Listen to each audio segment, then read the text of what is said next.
All right. So, um, we are here today for seed starting or growing your own seedlings, or lots of different titles that we have used over the years to explain this same concept that is something that it is, believe it or not, about time to start doing, which is why we're talking about it. Even though it's crazy cold and snowy outside, it's time to start getting ready for spring. I am Dean Gunderson. I'm the Chief Programs Officer here at Seed St. Louis. And let's see if my computer will work. So real quick, just if you aren't familiar with us, so Seed St. Louis, we are a support organization. So we are a nonprofit. We've been around for 42 years now. And we're a support organization who, as you can see, our purpose is to provide the community with the education, resources, and a network to grow their own food. So we support a network of about 250 different community groups around the St. Louis metro. And this is a not wonderful picture of our map down here that shows all the different community groups that we work with. And we provide support to those specific community projects, as well as to the broader community in lots of different ways that you can see kind of listed here. And if you have more questions about that, I'm happy to answer those at the end. But for seedlings, if you've been to one of my classes before, you know that I always like to start out by doing a little bit of definitions here, just so that we're all on the same page. So like, what is a seedling? So for the purposes of this class, a seedling is a young plant that is grown from seed. Specifically, one that you are growing in a controlled environment to transplant somewhere else or to plant at a later date. So we're not going to talk about, like house plants that you leave inside all the time or anything like that. So this is specifically growing a baby plant to then move on to something as winter moves on and we move into the growing season. It's not generally a plant that is propagated by cuttings or vegetatively. So we're not going to be talking about things like potatoes, sweet potatoes, root cuttings, grafting, nothing like that. These serve many of the same purposes as a seedling grown from seed, but they require pretty different care. Like each one of those is a different type of care. So we're not going to talk about those today. So then why grow seedlings? I assume you all have reasons, and that's why you're here. But just some of the ones to think about. One of the big ones is to get an early start. Like a lot of times we're growing seedlings because we want to get plants started earlier. And generally the reasons we would want to do that are it can mean an earlier harvest. If your plant starts growing earlier, it means it's going to mature earlier in the year, which means you get to harvest food from it earlier than you could if you waited for spring to come. It can also mean a longer and or a larger harvest. So for something that is going to produce over a longer period, so something like tomatoes or cucumbers, where you get some and then next week you have some more, and then next week you have some more. If you started earlier, it means that you have a longer window of time before that first harvest and frost, which is what ends the harvest, than if you planted it later, at which point the end is still the same, which is frost, but the beginning gets shorter. So starting it earlier gives you a longer window. And by kind of definition, that usually means a larger harvest, because you're harvesting over a longer period of time, you get more total food. Starting from seedlings, especially if you're a new gardener, can also be a really great way to learn what a plant looks like that you are unfamiliar with. If you don't know what a baby lettuce plant looks like, and you just like throw the seeds out in the garden and then a bunch of stuff comes up, it's sometimes pretty hard to say, is that lettuce? Is that a weed? Is it I don't know. If you don't know what lettuce looks like, it's hard to tell. Versus if you start it, inside as a seedling, you then know, as long as you pick the right soil, which we'll talk about, you know that what comes up is what you planted. And so then you become familiar with what that looks like, and then it can make it easier to just direct plant it in the ground if it's something that makes sense to do that. So that's another reason that some people like to do it. It also increases chances of success, specifically with things that are really slow growing or have low germination rates. So if you have older seeds, Or if you have something that's just really slow growing, especially when it's young, starting it inside where it's protected, where it's controlled, where it's easier to, control weeds and water and all those different things, it can make it a little bit more successful. And again, some of these are pretty niche, but it can also be helpful if you have rare seeds. If you have just like a few seeds of something that you're not able to get more of, you might want to make sure that like every single one grows to a full-size plant. And so then that would be more likely if you started as a little seedling and then plant out each one than if you just throw them directly in the ground. It can also help with something called succession planting. So if you're wanting to plant, lettuce every couple of weeks so that you have a staggered harvest of lettuce. If you were starting some inside and then some outside when spring comes, then you're getting multiple harvest windows of that same crop, which can make it easier. And sometimes there's plants that have like specific soil requirements specifically to germinate. So things like melons, like pretty sandy soils or like really free draining soils, which is not for the most part what we have in the St. Louis area. So starting them as little seedlings can sometimes be helpful, even though generally melons don't really get a lot of benefit from starting as seedlings. But if you have issues getting them to germinate because of your soil type, getting them germinated in a nice fluffy soil mix can sometimes make it easier to then get going. So then why not to grow seedlings? So this is something that I feel like I talk more and more about as the years go on, because I feel like you can buy a vegetable, like you can buy every single vegetable as a seedling now for the most part. And I will say, and I don't say this as a negative to people, but if you are selling seeds, if you are selling plants, you make a much heftier profit margin on the plants for the most part.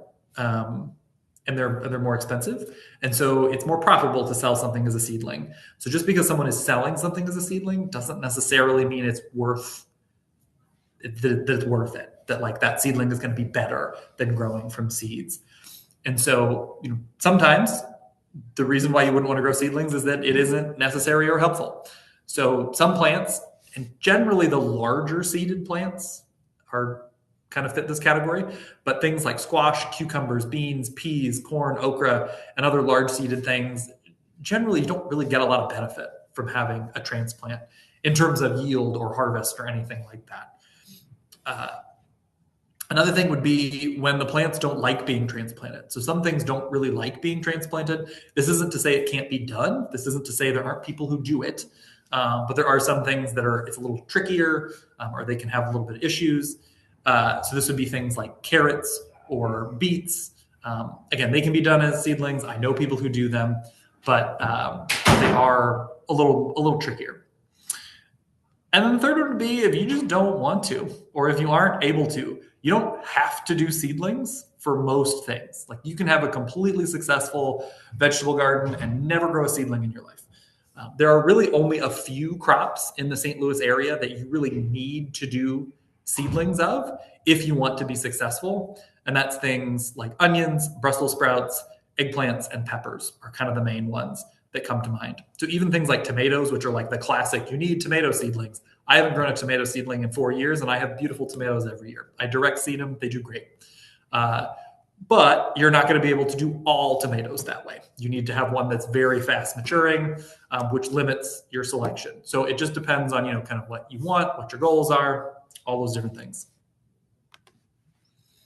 So then this is my little cheat sheet here. And again, I'll share out these slides with everyone who's here as well. But these are the ones that are best for seedlings. So in our experience, these are the ones that it is actually worth your time to grow the seedlings if you want to grow these plants. And again, some of these you can still direct seed and be successful, but you get an actual tangible benefit from doing seedlings of these things. And they really fall into kind of these 4 categories of brassicas. So these are the things that you see listed there, like collards, kale, cabbage, kohlrabi, cauliflower, broccoli, Brussels sprouts, bok choy, tatsoi, your solanaceous crops, so things like tomatoes, eggplants, peppers, tomatillos, ground cherries, the onion family, specifically onions and leeks, and then a lot of herbs. You get a big benefit from those as well. So then to start seeds, if you've decided, okay, like I have some of those that I want to do, it's worth my time, I really want to figure this out, the things that you will need. So this is kind of your list, and we'll go through each one of these to explain kind of what your options are. Is you're obviously going to need seeds. You're going to need something to grow. You're going to need a seed starting medium, which usually is called soil in other places, but it's not really soil, as we'll talk about when you're starting seedlings. You're also going to need some sort of container for holding your plants. So generally that we call those pots, but there's different ways to do that. You're going to want some sort of tray to catch the water, assuming you're growing these inside. You don't want water all over your house. You're going to need a source of light. You're going to need a source of fertility. So like fertilizer or compost, something that is going to provide fertility. And then some optional things that could maybe make your life easier or are needed just for a few things would be heat mats and humidity domes. And we'll talk about those as well, like when you might need those. So one of the first ones that's really important is seed starting medium. So again, this is like soil, or think of it as soil. So there's several options to choose from. So there are like seed starting mixes, like that you can purchase, that are called seed starting mix. There are pellets. So this is like what you see, these pictures over here, usually peat pellets, although they make some core pellets and some other things now that do the same thing, but are just not made out of peat. And then there are homemade options that, again, we'll talk about. And it's important to specify here that this is not garden soil.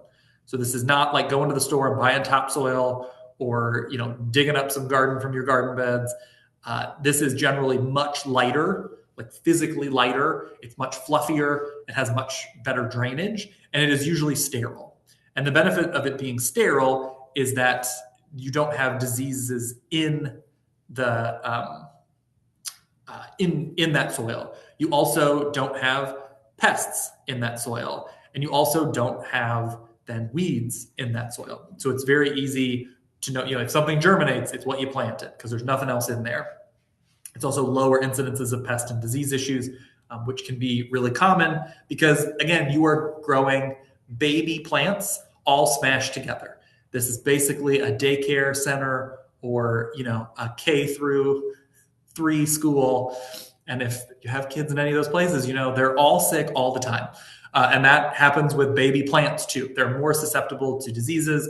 They're packed together in those tight conditions. If you get disease on one of the plants, it's going to spread pretty quickly to the others. And so having this nice sterile thing that you are growing them in that is freer draining, which also helps control disease, is going to make you be much more successful. So a little side thing here, because this is relevant, especially when you're talking about seed starting mixes and potting mixes, is peat moss. So I've titled this, the problem with peat moss. So pretty much all like potting soils, seed starting mixes, almost all of these, the base material is peat, like that brown, fluffy material you see in there is peat moss. So kind of the issues with peat moss, or why a lot of the things we're going to talk about today are kind of avoiding peat moss, is that peat moss necessitates the adding of a wetting agent and is very acidic. So peat moss, even though it forms in bogs, which are really wet, if the peat moss dries, it's actually really hard to get it wet again. So if you've ever had a potted plant that got really dry and then you poured water on it and the water just sat on top and didn't soak in, that's because it was peat moss. And you then know how hard it is to get it wet again. And you don't want your little baby plants to dry out and then it'd be difficult to get them water again. And so because of that, they add wetting agents to it, which will make it better to absorb the water. There's nothing inherently wrong with those, but it means it's a lot harder to make yourself. And it's also very acidic, which most plants don't want. There's very few plants that want that really high acidity that we would be growing for food. And so they also need to add things to buffer that pH, which again is not necessarily bad, but again makes it harder to make yourself.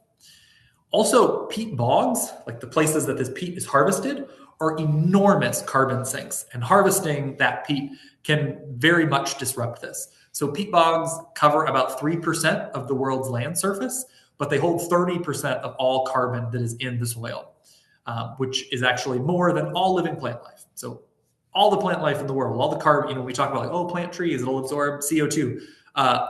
All the trees in the world, plus all the grass in the world, plus all the, all those different things in the world have less carbon than the 3% of the land that is peat. And so when that peat is damaged, when those bogs are damaged, when the peat is removed and shipped halfway around the world so that you can grow a little vegetable seedling, it's actually pretty disruptive. And damaged peat bogs are estimated annually to emit about 6% of all human greenhouse gas emissions. So Canadian peat harvesting might be sustainable. And sometimes peat has no good replacement. Like there are things that absolutely peat makes the most sense. We use peat for things. But for seed starting, that's not the case. There's a lot of great alternatives to peat. And so again, for the most part, for the rest of this class, we're going to kind of talk about things other than peat. And that's why. So just as you go through. So some peat alternatives. So one that is becoming a lot easier to find and is really great is coir or core or cocoa core. It's got lots of different names, but it is sold either loose and fluffy, kind of like this, or compressed into bricks or in pellets like peat pellets. You can also find it now pressed into pots and trays. So there's those peat pots that they sell. They also now make core pots. The things that are beneficial about it is it's actually an agricultural waste product. So it is the trash from harvesting coconuts. And so it's a thing that is already harvested, needs to be disposed of, and we can use it instead. It is not hydrophobic, which means you don't need a wetting agent. If it dries out, you just add water and it soaks the water back up. And it's also not acidic, so you also don't need to buffer that pH. And so it's a lot easier to work with if you're making your own. And it is really the one replacement. It's really the best thing that if you just want to have the same kind of thing as you would get from peat or make a recipe that you find online to make something and it calls for peat moss, coir is the easiest one to just plop in there one for one, and it works great for everything except blueberries. But we're not talking about blueberries tonight. The other one that we really like, but is a lot harder to find, is actually bark. And this isn't not just big chunks of bark, but this picture down here, this is actually bark. So there are more products using bark. You can find them in some pre-mixed things, but generally those premixes also still have core or peat in them. It's just they've partially replaced it with bark. The reason that we like it is that it is a waste product of the timber industry. So it's a lot more local. There's no coconuts around here.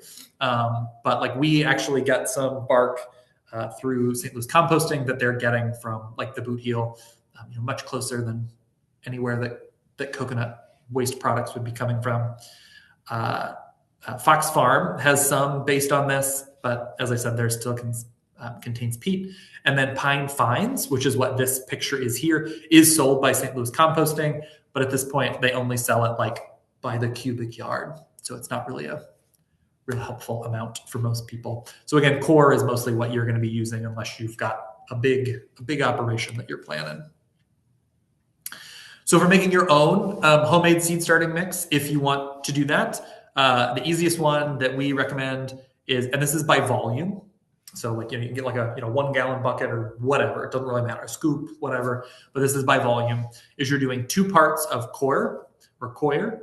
And this is what the compressed bricks look like. And so you can see, so this is my hand holding it. So this brick, when it rehydrates, fills a 5 gallon bucket. So this stuff, it fluffs up a lot as you get it wet. So you're doing 2 parts coir, 1 part compost, and generally compost that you buy is a little better just because that compost has been heated so that it doesn't have pathogens in it. Whereas the stuff that you make yourself, there's a higher chance that there are pathogens in it. You can absolutely use your own compost if you have it, but there's just a higher risk of contamination if you do that. So 2 parts coir, 1 part compost, and then 1 part either perlite, which are the white little kind of styrofoam looking things that they have in potting mix. It's not styrofoam. It's a mineral. Or you can use rice hulls, which is what this picture is here. It's what these little straw looking things are. Perlite and rice hulls can be used mostly interchangeably in things like this. And then I throw in a granular slow release fertilizer. And I can't really tell you how much because it depends on which one you buy. But you just follow the instructions, throw it in there, and it'll just make your life a little easier. If you're wanting to do soil blocks, which is something that we're not going to talk about a whole lot tonight, we will talk about a little bit. But if you want to do soil blocks, this is a homemade recipe that we have tried that does work pretty well. So it would be 7.5 gallons. And again, this is volume, it's got gallons. So like 7.5 gallons of pine fines or coir, either one will work. 5 gallons of sand or perlite, 5 gallons of compost, 2.5 gallons of garden soil, and then 2.5 cups of fertilizer that you can see is made up of 1 cup blood meal, 1/2 cup bone meal, and 1 cup wood ash. And again, these are like proportional. Most people are probably not going to want 20 gallons of seed starting mix, although it doesn't really go bad. But you can kind of scale these to whatever you would need. So containers and trays. So once you kind of have your soil, your seed starting medium picked out, you're also going to want to know what's it going in? What are we doing here? So for containers, they must have drainage holes. This is one of the biggest things. It's one of my pet peeves when I see pictures online of people like, you can just start it in an eggshell. I'm like, yeah, you can drown it in an eggshell. And I know some people have had luck doing that, but if you're looking for an easy option, that is not it. So you definitely are going to want drainage holes, whatever kind of pot you're going to have. You don't want like solid things. I've also had people, they're like, oh, like I'm going to try and use an old teacup or something. It's like, you can try that, but it's going to be really hard not to over water. But for those pot options, there's lots of different ones. So you can do pellets. So that's, the picture I had earlier where they were like real flat. Those are things that they're compressed, like that coir that we talked about. So when you add water, they puff up. And so that's what this picture is down here, is a bunch of pellets. Those were really popular a couple of years ago. They're still around. They're still popular. The one thing I will say, though, is a lot of times people that I talked to liked them because they're like, oh, then I don't need the plastic pot. And the instructions say that you can just stick it in the ground. But that netting that holds it together is definitely plastic. And so if your concern is plastic, this is not really helping. And you can stick it in the ground because the roots will go through the mesh, but you then like that mesh is going to stay in your soil. Like you'll find it as you're digging and it'll come out. You can also make your own. So there's lots of, again, tutorials and stuff online that you can find to make them out of newspaper or toilet paper rolls or egg cartons, yogurt containers, eggshells, all those different things I mentioned. And I've done many of these, and they definitely work, especially if you are wanting to do a small scale, and as long as you're able to get a drainage hole in the bottom. There are biodegradable pots. So like we said, there's those peat pots, and this is what this picture is up here. There's peat pots. There's coir pots, which work the exact same way. This picture up here is actually cow poop pots. So they literally like process cow manure and like get the fiber out of it and then make these pots. It doesn't smell. It works just like a peat pot. Works great. And then there's soil blocks. So soil blocks are kind of a weird one because soil blocks are actually not a container. It's taking the soil and you use this special little tool here to like squeeze them into little cubes, and then you can plant into them. And even though it does not look like it's going to work, it does. And this tool, the like name brand ones are pretty expensive, but there are some off-brand ones that they sell online that I have bought. And they do work. They're not, they're not quite as smooth and nice, but they are a lot cheaper. So you can get them for like $20 online if you go for the off-brand ones. The soil blocks are different though. So as you saw, I had a different recipe for general seed starting mix and the soil block because it is a different mix. It is a heavier soil mix. And as you can see, there's even one calling for garden soil in there. And that's because you need that like clay to like make it stick together. So it is a heavier soil mix, and you do need that soil blocker, but you don't need pots. Another thing to keep in mind is it's not the most ergonomic thing. It is uncomfortable on your hands. So if you have issues with your hands, if you've got arthritis in your hands, or just weak hands, or just don't want to do that, then just keep that in mind because it is rough on your hand if you're doing more than a couple. And then for tray options, so whether you have soil blocks or pots or pellets or whatever, you're going to want to put them on something to just to hold them, so you're not moving individual pots, but also to catch water. And really, for what to use for a tray, you can use anything that would hold water, really. Like my very first time starting seeds, I grew them in toilet paper rolls on an old chipped like dinner plate. And it worked. Wasn't the most efficient, but it did work and it was free. So you can use anything. You can use an old cookie sheet. You can use cake pans. You can use plates. I've seen some people use just like those disposable aluminum trays. Those work too. The like standard in the industry, like if you're seeing ones sold and what a lot of the pots are sized for, like if you're buying like actual pots or you're reusing pots, all of those pots that you find are designed to fit in these trays. And these are 10 inches by 20 inches. And so they're pretty much all plastic. There's different levels of plastic. They did just in the last like couple of years start making some out of stainless steel that are really thick. They are expensive. We did have them this spring for the first time. We might have a couple left. I don't know. You can buy them online as well. They are expensive, but they're like really heavy duty and tough and work quite well. But you are going to want something that will hold water. Otherwise, you're going to have nasty water all over your house. So then I'll put like my preferred setup here just to like show, because there's like, you can, mix and match those things in a million different ways. So just to give you an idea of kind of what a setup would look like, what I use is I use plastic pots and or inserts. So you can see here, there's some like this where it's like a whole big connected tray. And then I have some individual pots over here. Depends on what I'm growing. I have like those different things. And then I have flats, which are these 10 by 20 trays. I lucked out years ago. I was going to recycle some pots. And when I like opened up the lid to throw in some old pots, I found like a stack. Like it was like probably 100 of those trays, and I snatched it out of there, and I'm still using them. They're great. They only last a couple of years, but then I just grab a couple more. I'm not using 50 a year or anything like that. But flat, are helpful because they contain the pots, making them easier to move, and also elevates them so they're not standing in water. Because I then have my my flats, which are these like 10 inch by 20 inch trays, then on another tray is how I have mine. And again, you don't necessarily need that, but that's what I have mine, because these 10 by 20 flats that I have do have drainage holes in them as well. So the pots have drainage holes, and then these trays have drainage holes. Again, you don't have to do that, but that's what I did. And so then this bottom tray sits on there, and that's what's actually catching the water.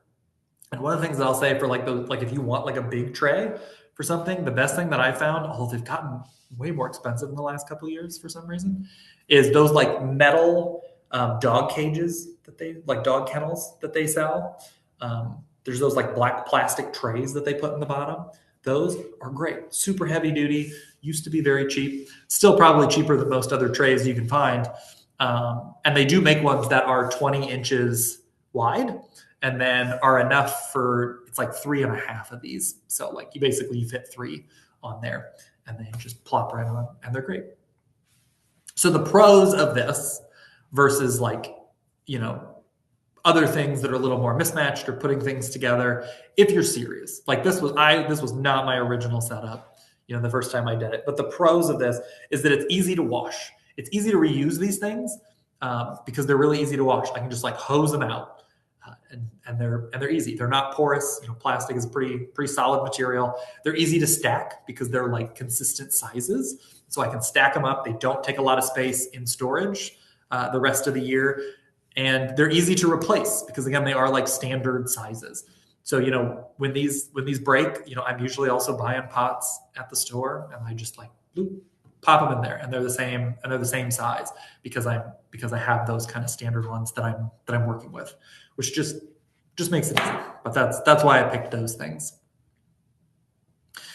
So another, very vital thing for plant growth is light.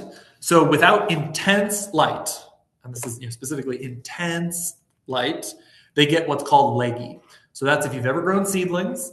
And again, this happened to me the first 2 or 3 years I grew seedlings because I didn't know what I was doing wrong. I now do. Is you get the plants where they get like really long and they're not really producing, like they're getting big. People like, oh, my plants are so big, and then it's like this tall, but it's got like just 2 leaves at the top. So that's leggy. Like it's like stretching to try and reach the light. And that's, you'll usually see them a lot of times, they'll like stretch like in a direction, like all the plants. So if that's happening with your plants, it means your light is not strong enough and or it's not close enough to your plants. So that's like indicative of that. And this is actually a terrible picture. So this is a trailing plant. This plant is supposed to look like this, even though it kind of looks like it's going a little leggy. But the purpose that I took this picture was to show you how close these lights are. You know, these plants are like up there. Like this is real close, like, 6 inches or so. Like that is, like that's how close we're talking. This is not like, it should not be like, oh, my plants are down here and my lights are up here. Like that is not it. Like the light that you need to like read things is not the same as how intense the light should be that the plants are like producing food from. Like it should be real close. And a window is rarely enough in the winter. If you haven't noticed, in St. Louis at least, our winters tend to be pretty cloudy. They tend to be pretty dreary. The days are very short. And the light is just not very intense. Like just the way that the angle of the sun is, it's just not very intense. There's a lot of things online where you're like, just put it in a sunny window. And that might work if you're starting something in March or April. But if you're starting stuff like now or in early February, it's just probably not enough light. Just honestly, it probably isn't. You're going to want some sort of artificial lighting if you really want to make sure that you're successful. If you're just wanting to do this as like an experiment or to see how it goes or to do something fun with your kids, do whatever you want. But for like, if you really want to make sure like these seedlings will be healthy and happy, you're really probably going to want artificial lighting. But the good news is that really any light can work that way. You don't need to buy a fancy, ridiculously expensive grow light or grow bulb. Those will work a little better, but you don't need that. If you have other lights, go for it.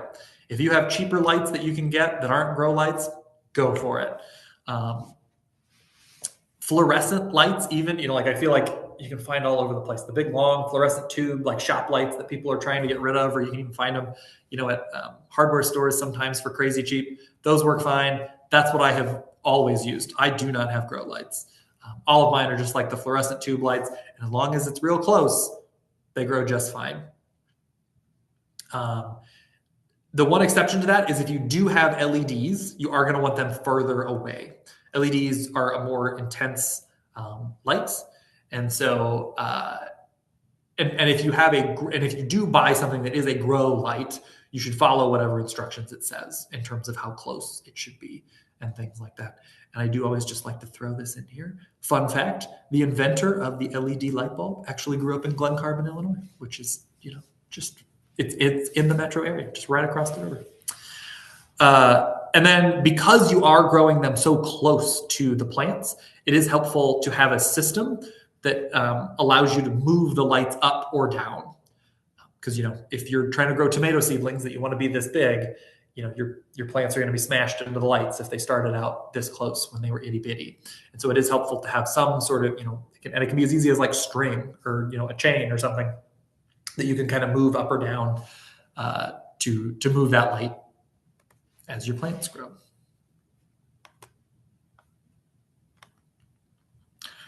So then the other thing that you will need is fertility. So since seed starting mix isn't actually soil, it has really little to no nutrients in it. And so your plants are going to need nutrients. That's one of the main things it gets from soil. And so if it's not being provided, the plants are not going to grow well. So if you have compost in your mix, like if you make one yourself and there's compost in there, or if there's a fertilizer in there, like if you add that granular fertilizer, or like in the soil block mix recipe that I put up there, there was that 2.5 cups of fertilizer in there. That is the fertility.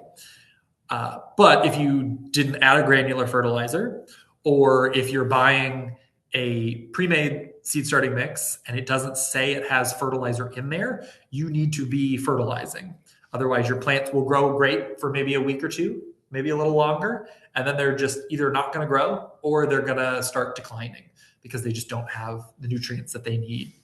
So liquid fertilizers also work well to add to the water. And this can be like the water that you're watering with. You can add the liquid fertilizer to it and then water the plants. You can do this instead of the granular fertilizer. You can also do it in addition to So this can be like if you have the granular fertilizer in there even and you think, oh, it's good, but then your plants are not looking so great, you can add a liquid fertilizer as well. In terms of organic options for fertilizers, mineral fertilizers are generally better to use. So, and what I mean by that is, a lot of the organic fertilizers that people talk about are like biological ones. So things like fish emulsions or blood meal or things like that. And if you've ever used those, they do work very well, but they also smell like exactly what you would expect them to smell like. And you probably don't want your living room smelling like that. And so I don't recommend those for growing seedlings. But there are some like mineral organic options that you can use. Or again, you can of course use any fertilizer. I bought this little itty bitty bottle of Miracle-Gro like a decade ago that I only use for seedlings. And it's still like 3/4 full because you use like 10 drops per gallon as I'm watering, and then it doesn't smell. It's great. And then I put it outside and they just use compost.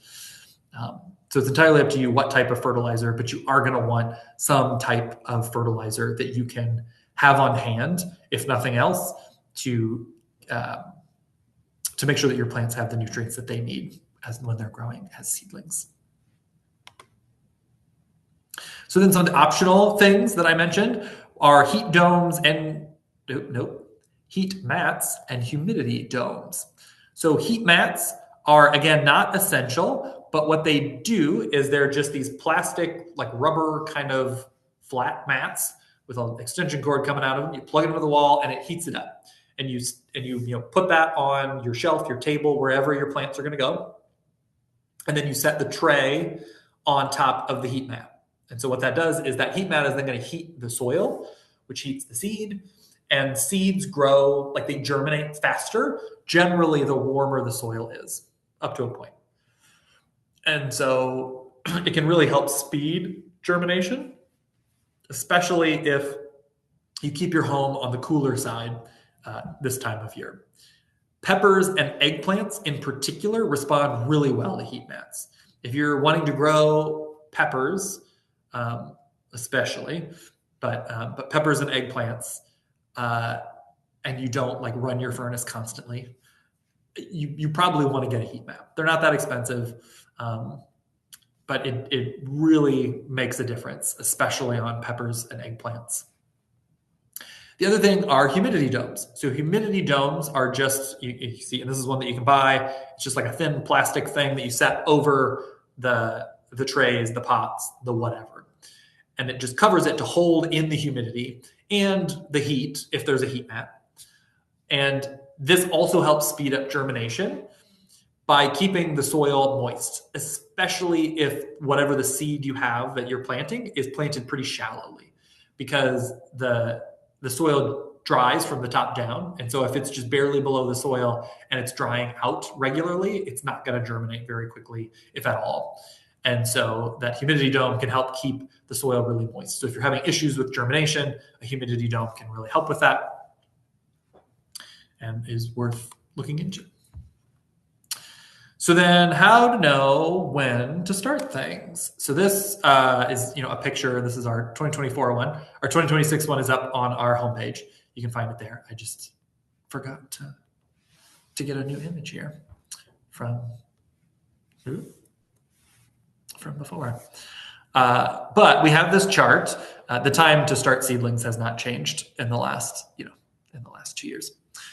But we have this where there's this little icon that looks like a little potted plant, and that tells you when that plant should be started if you're wanting to start it as a seedling. The other thing about this is that we only put these icons by those plants that are on our recommended list that you saw earlier. So like I don't have these next to plants that I don't think you get an actual benefit from to start a seedling. If you still want to grow those, again, that's fine. And you can find that information generally on the back of a seed packet for those. So the process. So how you grow in seedlings. Then we talked through like all the different things you might need, when to start your seedlings, the different options. So what does it actually look like? So the first thing is you're gonna have to prepare your items. So you're going to want to set up your lights so that they're ready to go. You're going to want to wash your pots if you're reusing them, at least like hose them out, clean them. If you're making your own seed starting mix, mix it. Or you can, even if you're not making your own, you could add granular fertilizer to your store-bought stuff. And then you're going to want to moisten your seed starting mix. So seed starting medium should be moistened before you put them into the pots and before you plant them.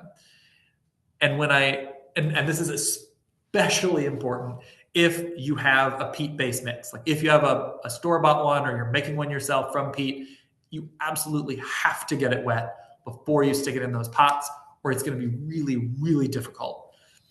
And the kind of the moisture level you're looking for is cake batter. So that's really like, you're putting the water in, you mix, I use my hands, like I mix it up, and you can kind of like squish it and almost like knead it.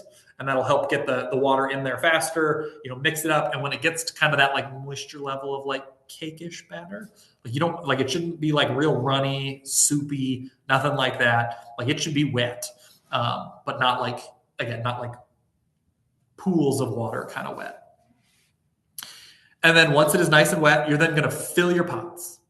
And the way that I like to do it is you kind of fill the pot full and then you just kind of tap it on the table. So like if you have the pot, you just kind of like tap, tap, tap, and that will settle the soil a little bit. You don't want to pack your soil. Like don't be using your hand to like smash the soil in. But you can just kind of like tap it, which will help get out some of the like larger air gaps. And then you refill it again because like it'll drop a good, inch or two when you do that. And then fill in the rest. And then like you don't need to tap it again, but just kind of that one time and then fill it up, do it again. And then put the pots onto their trays. And then plant your seeds. Like they're ready to go. When you're planting your seeds, the general rule of thumb is that you don't want to plant any deeper than twice the diameter of the seed. So, if your seed is, this big around, you don't want to plant it any deeper than twice that depth. It's generally safer to go more shallow than too deep. So like if you're worried about like how deep do I go, like always err on the side of more shallow as opposed to like, let's just like dig a deeper hole, make sure it's in there. Because if you think about like in nature, like no one's really going around like sticking these plants, like these seeds in the ground. Most of them are pretty close to the surface when they germinate. Being buried helps them germinate better, but it's better to be more shallow than more deep. Very small seeds you can surface sow. So if you've got like little bitty seeds, especially in these seed starting mixes, which are really airy, a lot of times you can just like put it on the surface of the soil and then just kind of with your finger, just kind of like, I don't know, not like tap it, but just kind of like press it into the soil a little bit. And a lot of times that will be fine for like itty bitty seeds. And then one of the most important steps, label the seedlings and put, any information you want to know. So like, is it, cabbage? Is it broccoli? Is it tomatoes? Like put that, but then also the variety, if you want to remember the variety. And do this when you plant the seed. I can't emphasize this enough. You really want to do this when you plant the seed because it is so easy, and I do it still to this day. It is so easy to think, oh, I'm busy. I want to get this done. I'll remember what this is, or I'll do it tomorrow. You're not going to remember. You're not going to do it tomorrow. Do it now. Because a lot of these plants look not just similar, but pretty indistinguishable when they are young seedlings. So, cauliflower, collards, kale, kohlrabi, Brussels sprouts, cabbage, broccoli, did I say broccoli? All of those, they're actually the same species. So as seedlings, they all look the same. And so if you think, oh, I planted those 5 different things, I can tell the difference between a cauliflower and a kale. No, you can't. Not when it's a little baby. When they're little tiny, they look exactly the same. So you really want to put that on there, unless you don't care. Unless you're like, I'm going to start these, I'm going to throw them out there, we'll see what happens. Great, go for it. But especially if you're new to gardening, you really want to label those so you know what you got. And then once you get the stuff planted and labeled, water them. So you really want to use a gentle water. So this isn't like a big watering can or like a big powerful water kind of thing. You're wanting like a very fine, like gentle watering, especially for the first watering or two when the soil is still pretty loose and the seeds can get actually washed out of the mix. So on a small scale, you can just use like a spray bottle, just like a little, hand pump spray bottle. What I use is actually like a pump sprayer, like that you would buy for like herbicide or pesticide or something like that. Like, I bought a new one, like one that has not had any of those things in it. And then I just fill that with water and I pump it and I just leave it sit there. And when I'm ready to water, you just pull the trigger and it will water, and you can do all of that. As the plants get bigger, you can use just more like a normal watering can when you need more water. But when you're like first doing it and when the plants are very little, you really want a nice gentle watering force to make sure that it's getting nice and wet without like washing stuff out. So then growing the actual seedlings, you're then going to put the trays under your grow lights. You don't need to turn the lights on until the seeds have actually sprouted, but it's good to like put them there so that they're ready. And then if you're going to use a heat mat for your plants, put the heat mat under the tray, and it can be turned and plug it in. Like you turn that on immediately, like when you set it down. And these can be turned off and moved to another tray once the seeds have germinated. Leaving it on as they're growing, they're going to grow faster. But if you only have one heat mat, but you want to grow 3 trays of peppers, then, seed the one, have the heat mat on it. Once they all sprout up, then, move it over, seed the next tray, stick it under, and you can do that. And then if you're going to use a humidity dome, put the humidity dome over the tray and then remove once the seeds have sprouted for the most part. Come on. There we go. And then ongoing maintenance. So you are going to need to, water your plants. And I can't give you like a formula for how often to water because it depends on, are the lights on yet? How dry is the air in your house? What's the temperature in your house? All these different things. How big are the plants? All those things matter. And so the, unsatisfactory answer that I can give you is you water as often as needed to keep the medium, like the soil surface moist. So again, you don't want your plants to be like soaking wet, but if the top of the soil is dry, especially if they haven't germinated yet, or if they're very young still, like if they're itty bitty still, then you're going to want to be watering pretty much any time that dries out. And that is generally at least twice a day. So you're usually I generally water like in the morning before I go to work. I water it in the evening when I get home from work or, as I'm getting ready for bed or whatever. And then that, but again, how much water you're adding, how frequently is going to change depending on all those different factors. And then fertilizing. You're going to want to start fertilizing if you're going to be doing a liquid fertilizer. You're going to want to start fertilizing once you have the first true leaves that have come out. So when your plants come up, unless you're growing like corn or something, they're going to come up and there's going to be 2 little leaves that don't look anything like the plant. So those are the cotyledons. And then after those 2 leaves, you'll then get usually one and then another. So you'll get 2 more that kind of pop out and are in like the opposite direction. So it'll make kind of like a 4-pointed thing. And those 2 leaves look like the actual plant you were expecting. So once those leaves start growing, that's when you want to start fertilizing. And then you don't want to fertilize every single day if you're doing a liquid fertilizer. It's generally better to fertilize one day, use just water the next, fertilize the next day, and you can kind of go back and forth. The lighting that you're using, like that artificial lighting, should be on 12 to 16 hours a day. And ideally roughly the same hours each day. So like for me, I'm, usually up at least, 16-ish hours. So generally I get up, I turn the lights on. Right before I go to bed, I turn them off. You can also just, have a timer if you want on your lights. It is helpful to have them be roughly the same, hours of the day. And you do not want to leave them on 24 hours a day. So this is something that you can just leave them on. The plants might grow, but it's going to kind of like mess up some of their growth cycles, especially when you move them outside where it's not like 24 hours a day. And then airflow. So we are creating the situation where there is pretty high moisture, and inside we don't have a lot of airflow generally. Like most of the time, houses, especially in the winter, are designed to not have a lot of airflow because that cools you down. That's one of the purposes of airflow. That's why we have fans in the summer. But if you have that high moisture and low airflow and a bunch of soil sitting around, that is a great situation to cause disease, which we don't want, and also gnats. You'll get fungus gnats in your soil, like not all the time. But if you start seeing issues with that, one of the best ways to deal with that is airflow. So you can just set up like a little fan to blow over your seedlings, or if you have a ceiling fan, you could run the ceiling fan in that room, and that will help immensely with those things if you have that issue. The other thing that the airflow will do if you have a fan blowing on your plants, especially if it's like really blowing on your plants, is it's going to give agitation. So if your plants are inside and there's no airflow and they can grow and there's nothing kind of moving their stems around, they actually won't grow strong stems. Because why would they? If they have not experienced difficulty in their lives to their stems, they're not going to spend the energy needed to produce a stronger stem if they don't need a stronger stem.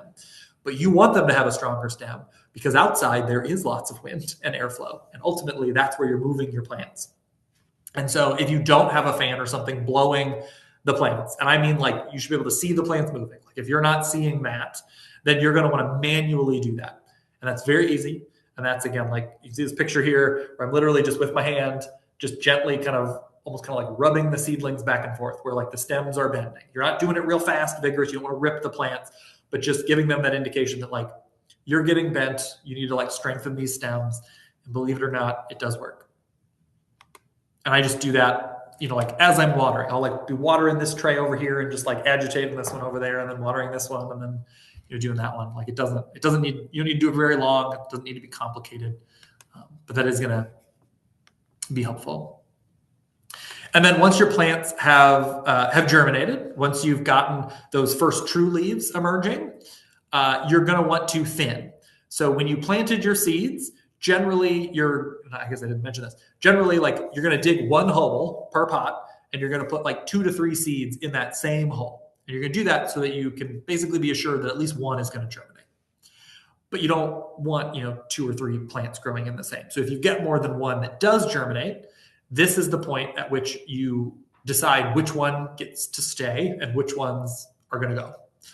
And it's generally best to cut those instead of trying to pull them out, because if you pull them out, you might pull out the one you're trying to save or damage the one that you're trying to save. So you just cut them. A lot of them are thin enough you literally just kind of pinch them with your fingernails and they'll cut off, or you can get little scissors and cut them. I got this picture because you can see it, but it's actually not ideal. But like you can see like where it's just cut, but you're going to want to cut that kind of as close to the soil as you can. But that's literally, you're just literally cutting any extras and you're leaving the one that you want. So then when is it time to plant? So you're growing your seedlings inside. How do you know when you can move them outside?